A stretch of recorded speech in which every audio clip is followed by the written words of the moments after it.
Hello everyone. So this is assignment of week number 7 for operation and planning of power distribution system. So the solution is as per the backward sweep of the backward or forward sweep method. The quantities is calculated first. Or in case of backward sweep we are calculating line currents, and in case of forward sweep we are calculating node voltages. So the correct answer is B, line currents. The forward sweep in the backward forward sweep method involves updating the node voltages, as it deals with the node voltages in case of forward case, or in case of backward sweep it will deal with the line currents. So answer of the second is updating node voltages A. Now third is, which of the following assumption is essential for the backward and forward sweep method to work efficiently? So the first assumption is the network must be radial. So this is the best assumption to start with. Now so answer is B. Now fourth is, the backward sweep in the backward forward sweep method involves calculating line currents from the load nodes back to the source. So we are starting from the leaf node, that is AND node, and we are going towards source, that is towards SS. So answer is C. Now backward sweep in the backward forward sweep method, it involves calculation from line currents from the load nodes, node voltages from yes. So the correct answer is C.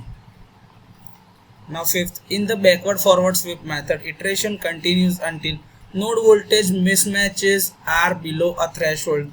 This is the condition or criterion to end the iteration calculation. This is mentioned while we are discussing the pseudocode of the backward forward sweep method algorithm. Sixth, in a backward forward sweep load flow analysis, the slack bus is typically the root node of the radial network, or the SS. The backward sweep in the backward forward sweep method starts at the leaf ends, that is leaf nodes or end nodes. Answer is B. Now consider a radial distribution system with 6 nodes. Here it is given. N1 serves as the substation node, while the remaining 5 nodes are designated as load nodes. The load at nodes N2, N3, N4, N5, N6 are consume real and reactive power in the following specifications. So the specification of the power consumption are given. Base value of VA is 100 MVA and kilovolt means voltage is 15 kV, and initialize the voltage as 1 per unit, that is 1 at an angle 0 degree.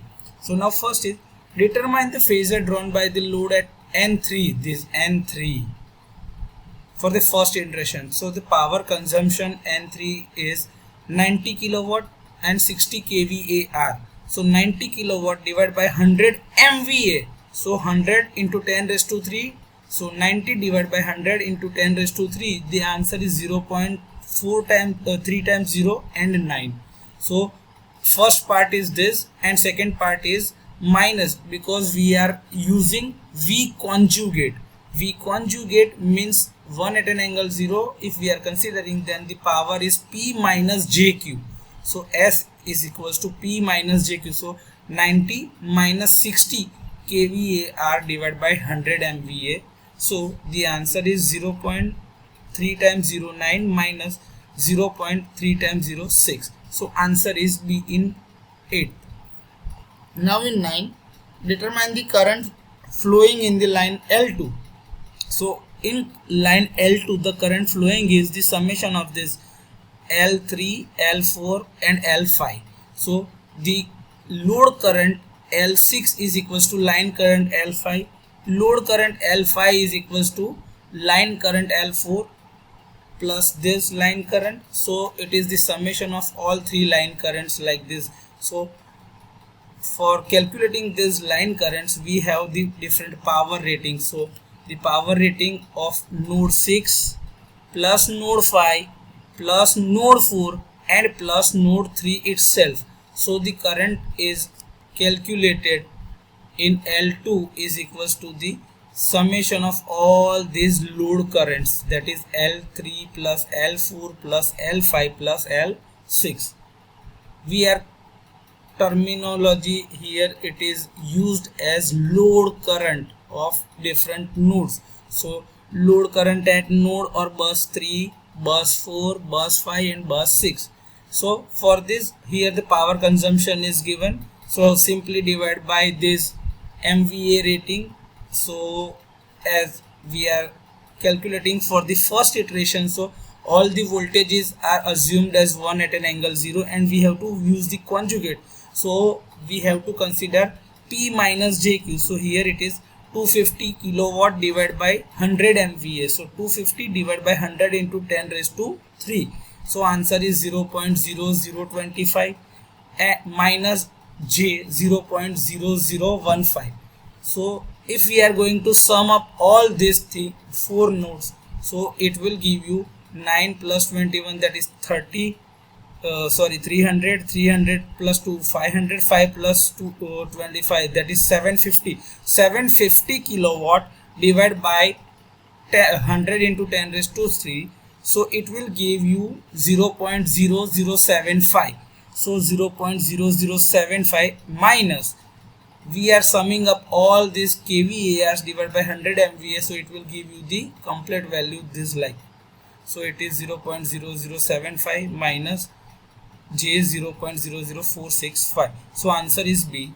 And last is, we have to calculate the node voltage N2 after this. So we have to use this current plus the voltage drop with this current. So simply multiply this value with this value of ohms and find out the per base kVA is 15. So we are finding out the voltage for this, and I have already calculated.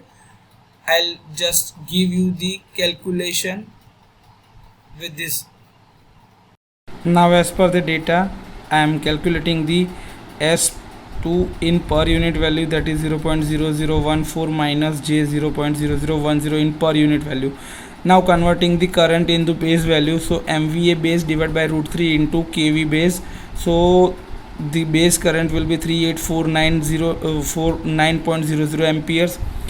So actual current I2 is equals to per unit value into base value of the current. So it will give you 5.3886 minus J 3.849 amperes. So this is the value of the current, and voltage drop is equals to I into Z. So the Z is given 0.045 plus 0.36 ohm. So simply it is multiplied with the current, so it will give you the value of the voltage drop, that is 3.81051 plus J 0.2075 or 78. So the voltage drop magnitude is 3.8161, and if we are finding out the voltage drop in the per unit, so it will give you 0.002544, and the sum value is V1 is equals to 1 at an angle 0 degree. So minus this value, that is 0.002544, it will give you 0.9997. So the answer is 0.99, and equivalent or nearby value is 71. So we are considering option